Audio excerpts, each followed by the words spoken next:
Hello everyone, welcome to साक्षीज Vidya साधना। इस video lecture में हम पढ़ेंगे क्लास 10th ज्योग्राफी का चैप्टर 3 वाटर रिसोर्सेज। तो स्टार्ट करते हैं इसे इंट्रोडक्शन के साथ। जो ये दो बच्चे बातचीत कर रहे हैं इससे हमें बहुत सारी जानकारी मिलेगी, तो इस पार्ट को अवॉइड नहीं करना चाहिए। जो भी बुक में आपके लिखा है वो सब पढ़ना चाहिए, तो हम भी पढ़ेंगे। तो चलो, अब ये बच्चा बोलता है, hey Pinky, did you see those awesome TV reports on flood in Assam? My god, what havoc they have created! It has destroyed and swept away everything in its path. तो ये जो लड़की है इसका नाम पता चल गया हमें, पिंकी। तो बोलता है, पिंकी, तुमने वो टीवी की रिपोर्ट्स देखी जो बाढ़ आई है आसाम में? उसने हे भगवान क्या तबाही मचा के रख दी है, सब कुछ बहा दिया है उसने, जो भी उसके रास्ते में आया। ठीक है, किसने बहाया होगा? रिवर ने। रिवर से ही तो बाढ़ आती है। ठीक है, अब ये पिंकी बोलेगी, यस चिंटू, मतलब लड़के का नाम है चिंटू। आई डिड, मतलब पिंकी ने भी देखा है। Isn't it strange that water can give life and take life as well? ये कितना अजीब है ना कि जो पानी हमें लाइफ देता है वही हमसे जिंदगी छीन भी लेता है, लाइफ छीन भी लेता है। What would we do without water? हम पानी के बिना क्या करेंगे? हम पानी पीते हैं, खाना बनाते हैं, कपड़े धोते हैं और हम खुद को भी साफ पानी से ही रखते हैं। My father was telling me that in his factory they need a lot of water for a number of things. मेरे पापा जिस फैक्ट्री में काम करते हैं उन्होंने बताया कि पानी के बहुत सारे और भी यूजेस हैं जो उनकी फैक्ट्री में किए जाते हैं। Did you know that they even need water for cooling the machines? क्या तुम्हें पता है कि पानी का यूज मशीन्स को ठंडा करने में भी होता है? In fact, the factory runs on the power supplied by the hydel power plant. और तो और जो फैक्ट्रीज होती हैं उनको पावर कहाँ से मिलती है, इलेक्ट्रिसिटी कहाँ से आती है? वो भी हाइडल पावर प्लांट से आती है, मतलब पानी से ही बन रही है। Now, I can understand why through the ages we humans have chose to live near water courses along the rivers and other water sources like springs, lakes, ponds and oases. अब मुझे समझ में आया कि इतने पुराने टाइम से, ancient time से हम सुनते आ रहे हैं कि लोग बाग रिवर्स के किनारे बसना पसंद करते हैं या फिर वहां पसंद करते हैं बसना जहां पर पानी हो पास में। अब मेरी समझ में आया। ठीक है, तो ये इन लोगों के बीच की बात थी। आई होप आपको भी समझ में आया होगा जो मैंने इनका एक्सप्लेनेशन किया। अब देखो, इस लड़की ने क्या बोला है कि एंशियंट टाइम में। अभी आप क्लास 10th में आए हैं, लेकिन क्लास 6 में जाइए। जब आप हिस्ट्री में पढ़ा करते थे एंशियंट सिविलाइजेशन के बारे में, हड़प्पा के बारे में पढ़ा होगा, इंडस वैली सिविलाइजेशन आपने पढ़ी होगी, तो आपने देखा होगा कि उस उतने पुराने टाइम पर भी जो सिविलाइजेशंस होती थी वो नदी किनारे ही होती थी। इसलिए तो इंडस सिविलाइजेशन बोला है हमने, इंडस वैली सिविलाइजेशन, क्योंकि वो सिंधु घाटी यानी कि इंडस नदी के किनारे पर थी। सदियों से ये चीज चली आ रही है। अब हम इस चैप्टर के बारे में आगे पढ़ने वाले हैं। You already know that 3/4 of the Earth's surface is covered with water, but only a small proportion of it accounts for fresh water that can be put to use. देखो, हमने ये छोटी क्लासेस में ही पढ़ लिया है कि अर्थ का जो 3/4 हिस्सा होता है ना, वो पानी से भरा हुआ है। तो सुनने में तो लगता है कि यार 3/4 भरा हुआ है, कितना ज्यादा पानी है। लेकिन हमारी बदकिस्मती ये है कि वो 3/4 पानी किसी काम का नहीं है, बहुत नमकीन होता है, सॉल्टी होता है, हम उसको यूज नहीं कर पाते। और जो पानी हम पी पाते हैं जिसको हम फ्रेश वाटर कहते हैं वो बहुत कम है। ठीक है, ये चीजें आपको पता है। आगे देखो, this fresh water is mainly obtained from surface runoff and groundwater that is continually being renewed and recharged through the hydrological cycle. ये फ्रेश वाटर हमें कहाँ से मिलता है? ये ग्राउंड वाटर होता है, जमीन के अंदर से हमें मिलता है, जो कि कंटिन्यूसली क्या होता है, रिन्यू होता रहता है। किस प्रोसेस से?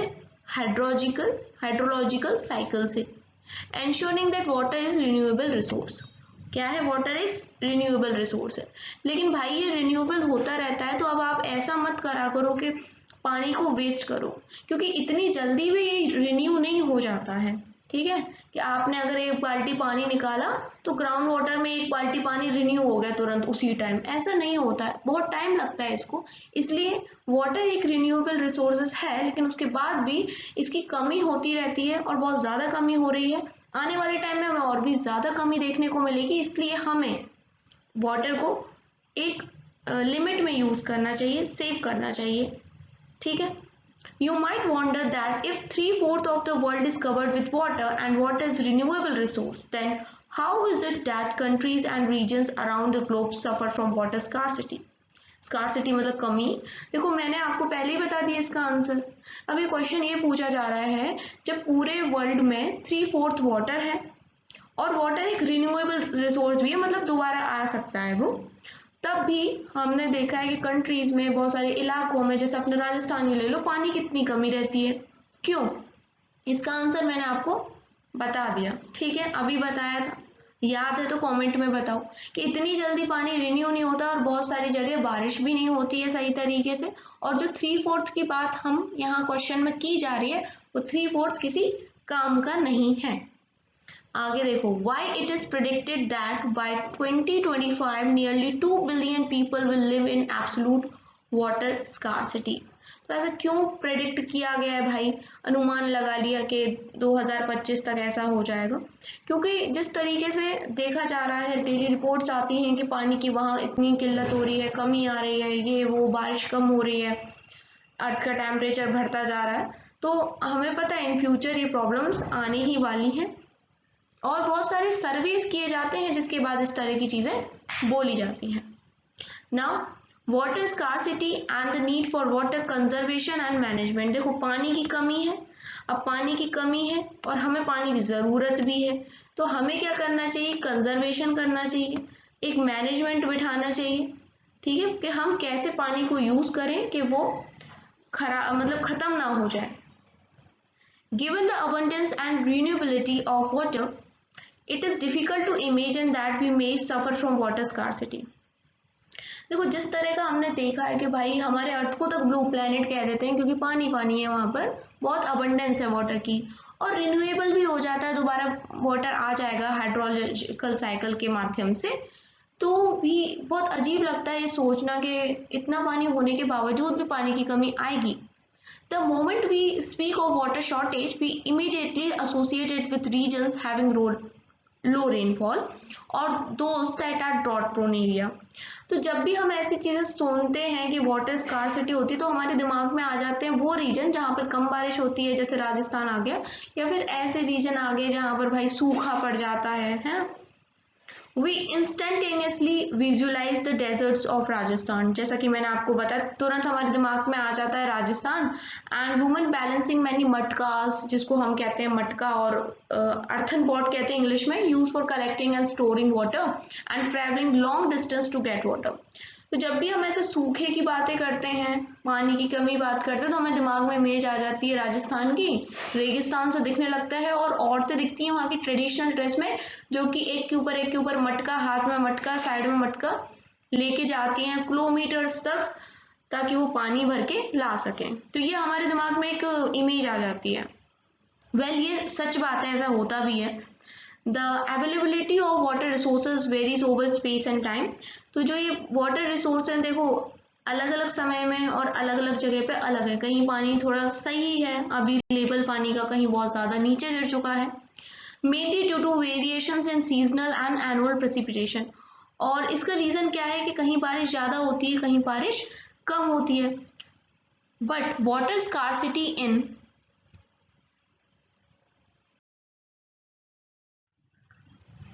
most cases is caused by over exploitation, excessive use and unequal access to water among different social group। देखो ज़्यादातर केसेस में जो पानी की कमी हो रही है, उसका सिर्फ ये रीज़न नहीं है कि इन इलाकों में कम बारिश होती है, उनका ये भी रीज़न है कि लोग बर्बादी ज़्यादा करते हैं, एक्सप्लोटेशन करते हैं, अननेसेसरी यूज़ करते हैं पानी का। और तो और जो सोशल ग्रुप्स हैं उनमें भी जो है अनइक्वल एक्सेस होती है। मतलब देखो कुछ लोग हैं जो गरीब लोग हैं, जहाँ पर उनको ग्राउंड वाटर की फैसिलिटी नहीं है, तो वो घंटों एक नल के पीछे लाइन लगाते हैं, डिब्बे के पीछे डिब्बे रखते हैं बहुत सारे लोग, नल एक होता है, लोग 100 होते हैं, ऐसी लाइंस लगती हैं लंबी लंबी, और तो वो लोग थोड़ा सा आराम से लिमिट से ना पानी को खर्च करते हैं। लेकिन जहाँ वही हमने देखा है जो थोड़े लोग रिच हैं, वहां पर उनको एक बटन दबाने पर ही पानी मिल रहा है, वो उसका थोड़ा यूज गलत तरीके से करते हैं, एक्सप्लोटेशन करते हैं। तो अलग अलग सोशल ग्रुप में हमें अनइक्वल एसेस दिखती है। Where is then water scarcity likely to occur? As you have read in the hydrological cycle, fresh water can be obtained directly from precipitation, surface runoff and groundwater.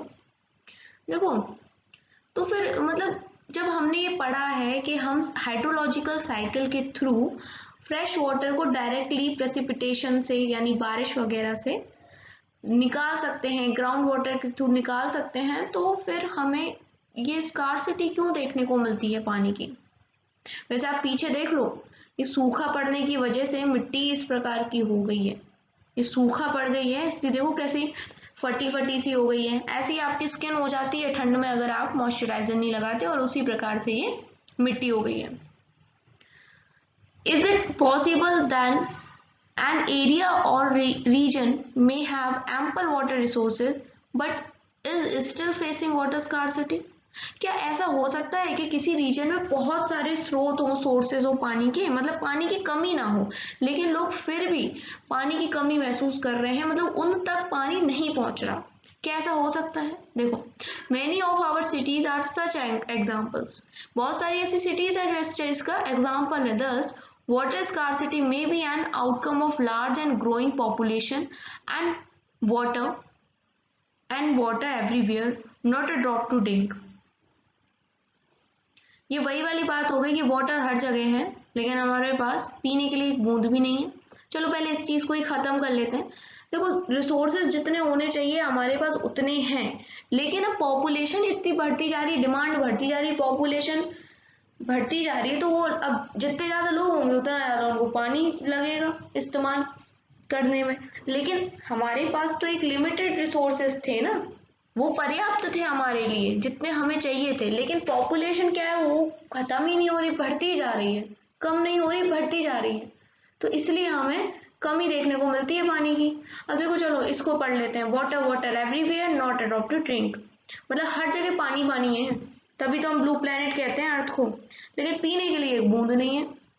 After heavy downpour a boy collects drinking water in Kolkata life in the city and its adjacent districts was paralyzed as incest overnight rain, meaning a record 180 mm flooded vast area and disrupted traffic. तो ये जो बच्चा है ना, इसके लिए ये बात कही जा रही है कि हर जगह देखो पानी पानी है, लेकिन पीने के लिए पानी नहीं है, क्योंकि ये जो पानी है ये गंदा पानी है। लोग बाग मजबूरी में इसे भी पी लेते हैं, पता है कुछ लोग, लेकिन फिर क्या होता है, बीमार पड़ जाते हैं।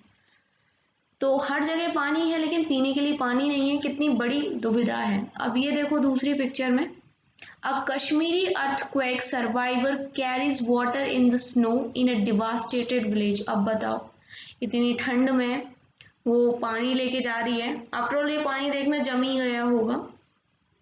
तो इस तरह की सिचुएशंस हैं पानी की कमी से, कहीं पर पानी होते हुए भी पानी नहीं मिल रहा है, और पानी है कहीं पर तो पीने का नहीं है।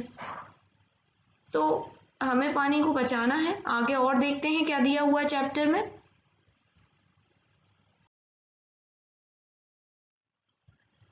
Consequent greater demands for water and unequal access to it. A large population requires more water not only for domestic use but also to produce more food. देखो, सिर्फ हमें घरेलू चीज़ों के लिए, डोमेस्टिक यूज़ के लिए ही पानी की ज़रूरत नहीं है। हमें खाना या एग्रीकल्चर पर्पस के लिए इरिगेशन करना रहता है फार्मर्स को, उसके लिए भी तो हमें किसकी ज़रूरत है, पानी की। अगर पानी नहीं होगा तो खाना भी नहीं होगा, खाना को उगाने को यानी फूड को ग्रो करने के लिए आपको पानी की ज़रूरत है। Hence, to facilitate higher food grain production, water resources are being overexploited to expand irrigated areas for dry season agriculture. इसलिए जो ये हमारे water resources हैं, इनका और ज़्यादा ओवर एक्सप्लोटेशन होता है, क्योंकि जब सूखा पड़ जाता है तो मतलब मान लो जब बारिश नहीं हुई तो यही हमने जो हमारी नदियां हैं, झीलें हैं, इनसे पानी लेके इरिगेशन करते हैं। Irrigated agriculture is the largest consumer of water, और सबसे ज्यादा जो पानी हमारा कहीं जा रहा है ये यहीं जा रहा है, इरिगेशन में। Now it is needed to revolutionise the agriculture through developing drought resistant crops and dry farming techniques. इसलिए हमें अब क्या करना पड़ेगा, एक नई क्रांति लेके आनी पड़ेगी कि जिन इलाकों में सूखा पड़ जाता है, जो थोड़े ड्राई इलाके हैं, वहां पे हमें ऐसे क्रॉप्स उगाने चाहिए जो कम पानी में उग जाएं, ठीक है, और ड्राई फार्मिंग की टेक्निक्स भी आ जाएं जिसमें कम से कम पानी का यूटिलाइज करना पड़े। You may have seen many television advertisement that most farmers have their own, ठीक है। तो बहुत सारे टेलीविजन मतलब एडवर्टाइजमेंट्स आते हैं जिनमें फार्मर्स ऐसी चीज़ों को बताते हैं सो दैट और भी फार्मर्स जागरूक हों और पानी की इस कमी से हम लड़ सकें। अब कुछ हिंदी में भी लाइंस दे रखी हैं, अगर कुछ गलत प्रोनाउंस कर दूं तो सॉरी, ओके। एक और इजराइल जैसे 25 सेमी औसत वार्षिक वर्षा वाले देश में जल का कोई अभाव नहीं है, तो दूसरी ओर 114 सेमी औसत वार्षिक वाले हमारे देश में प्रतिवर्ष किसी भाग में सूखा अवश्य पड़ता है। देखो कितनी विचित्र बात है, इजराइल में मात्र 25 सेंटीमीटर वाली बारिश हो रही है एवरेज, और एन एवरेज, फिर भी वहां पर सूखा नहीं पड़ता, लेकिन हमारे यहाँ कितनी ज्यादा 114 हो रही है, फिर भी कहीं ना कहीं सूखा पड़ता है।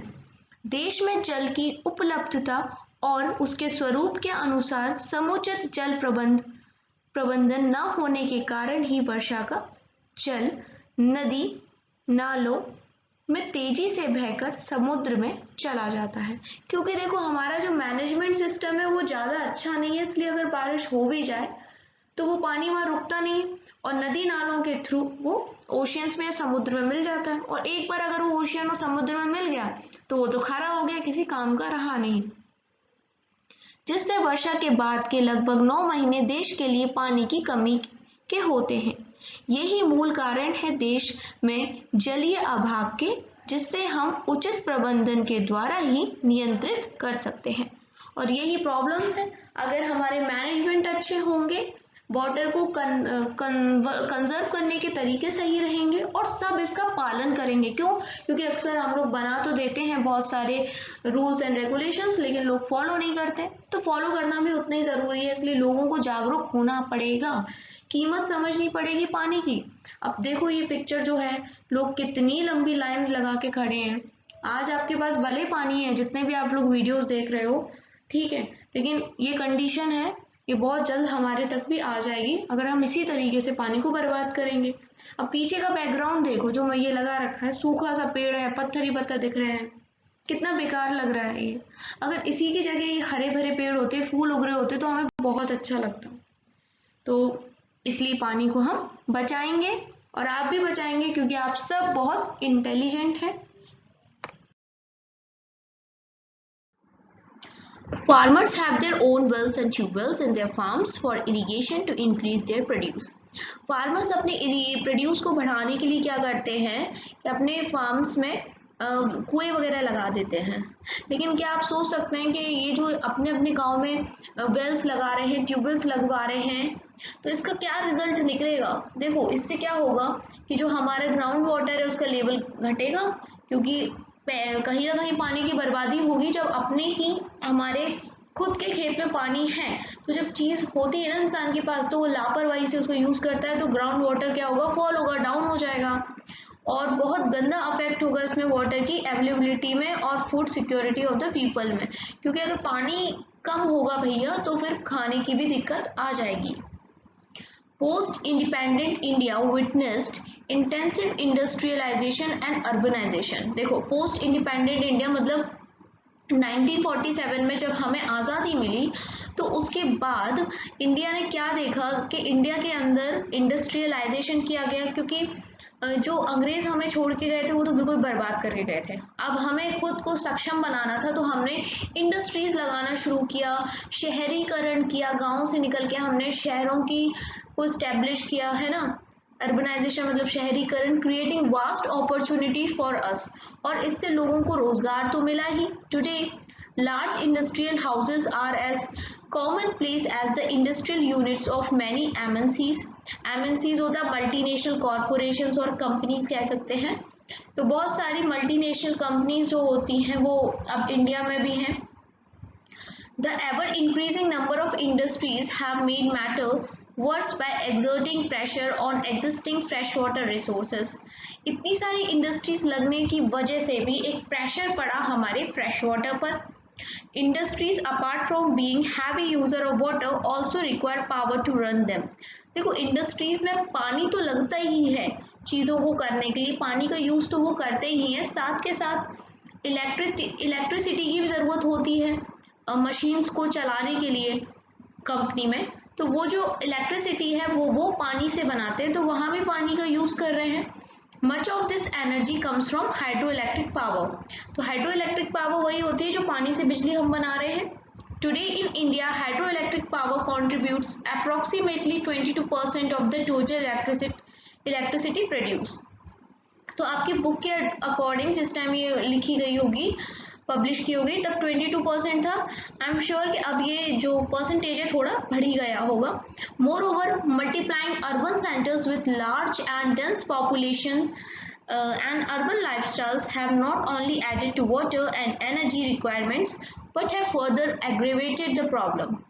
देखो हमने शहरीकरण तो कर दिया है, और अब शहरीकरण कर दिया तो गांव को छोड़ के लोग बाग शहर में आगे बसने लगे हैं, एक अलग ही लाइफस्टाइल हमारी हो गई है। तो इससे कुछ चीज़ें अच्छी हुई है लेकिन पानी का नुकसान ज़्यादा ही हो गया। जैसे मैंने आपको पहले बताया था वॉश बेसिन वाला सीन, कि लोग बच्चे या बड़े भी क्या करते हैं, वॉश बेसिन में ब्रश कर रहे हैं, नल खुला है, ज़रूरत से ज़्यादा अपनी गाड़ियाँ डेली धो रहे हैं, तो बहुत सारी चीज़ें हैं जिससे वो पानी को बर्बाद कर रहे हैं।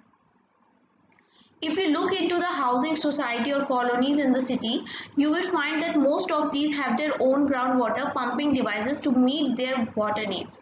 और सबसे बड़ी चीज़ जो आजकल आ गई है कि हर एक घर में ग्राउंड वाटर फैसिलिटी है। एक बटन दबाते ही उनका पानी ग्राउंड से मतलब जो उनका ग्राउंड वाटर होता है वो नल के थ्रू उनके घरों में, किचन में, कमरों में, सब जगह आ जाता है। तो वो बहुत लापरवाह हो गए क्योंकि ईजिली एक बटन दबाते ही उनको पानी मिलने लगा है। और कहाँ पहले गांव में वो मटके भर के लेके आते थे बहुत दूर दूर से। Not surprisingly, we find that fragile water resources are being overexploited and have caused their depletion in several of these cities। देखो इसलिए हम ये कह सकते हैं कि जब आसानी से कोई चीज़ हमें मिल रही है, स्पेशली जब आसानी से हमें पानी मिल रहा है, तो हम उसकी लापरवाही ज़्यादा कर रहे हैं। अगर यही पानी लाने में हमें बहुत दूर दूर जाना पड़ेगा, मटके सर पे उठा के लाने पड़ेंगे ना, तो हम भी बचत कर करके खर्च करेंगे। लेकिन अभी हमें आसानी से मिलता है तो हम भी इसका फिजूल खर्च करते हैं, जो कि हमें नहीं करना चाहिए। So far we have focused on the quantitative aspect of water scarcity। अब तक हमने क्वांटिटेटिव मतलब अमाउंट के बारे में देखा कि कहाँ ज़्यादा है, कहाँ कम है तो क्यों कम है और हम कैसे इसको बरकरार रख सकते हैं। Now let us consider another situation where water is sufficiently available to meet the needs of the people but the area still suffers from the water scarcity। लेकिन अब हम ये देखने वाले हैं कुछ ऐसे रीजन हैं जहाँ पर पानी पर्याप्त मात्रा में मौजूद है लेकिन उसके बावजूद भी लोग बाग पानी की कमी महसूस करते हैं और झेलते हैं उस कमी को। This scarcity may be due to the bad quality of water. एक रीज़न तो ये भी हो सकता है कि वहाँ पानी तो है लेकिन उसकी जो क्वालिटी है वो बहुत ख़राब है, पीने लायक नहीं है वो। Lately there has been a growing concern that even if there is ample water to meet the needs of the people, much of it may be polluted by domestic and industrial waste, chemical pesticides and fertilizer used in agriculture, thus making it hazardous for human use। देखो कई जगह क्या होता है, अच्छी खासी reverse भी होती हैं, पॉन्ड्स होते हैं, लेक्स होते हैं, लेकिन वहाँ पर क्या होता है इंडस्ट्रियल वेस्ट आ जाता है, लोग केमिकल्स डाल देते हैं, फर्टिलाइजर्स डाल देते हैं, या फिर जो किसान अपने खेतों में फर्टिलाइजर्स यूज करते हैं, पेस्टिसाइड्स यूज करते हैं, वो भी उसमें आ जाता है। उनमें क्या होता है केमिकल्स, जो कि हमारे ह्यूमन के लिए बहुत बुरा होता है। अगर ह्यूमन उसको कंजर्व कर ले, उसका कंजप्शन कर ले ऐसे पानी का, तो उसको बहुत सारी बीमारियां हो जाती हैं। तो ये भी एक बड़ा कारण है। इसी की वजह से तो हमारी इतनी सारी जो रिवर्स हैं, गंगा यमुना, गंदी होती जा रही है, नर्मदा हमारी खराब होती जा रही है। Just because of these factors, जो इंडस्ट्रियल वेस्ट है, केमिकल वेस्ट है, और लोग बाग भी नदी में बहुत तरह तरह का कूड़ा कचरा वगैरह फेंकते रहते हैं। India's rivers, especially the smaller ones, have all turned into toxic streams, and even the big ones like the Ganga and the Yamuna. जैसा कि मैंने आपको बताया, गंगा यमुना तक अब पहले जैसे पवित्र कहते थे प्योर नहीं रही हैं, और छोटी नदियां तो बिल्कुल ऐसा समझो जहरीली ही हो चुकी है। हमने उनको इतना खराब कर लिया है। और ऐसा हुआ क्यों है?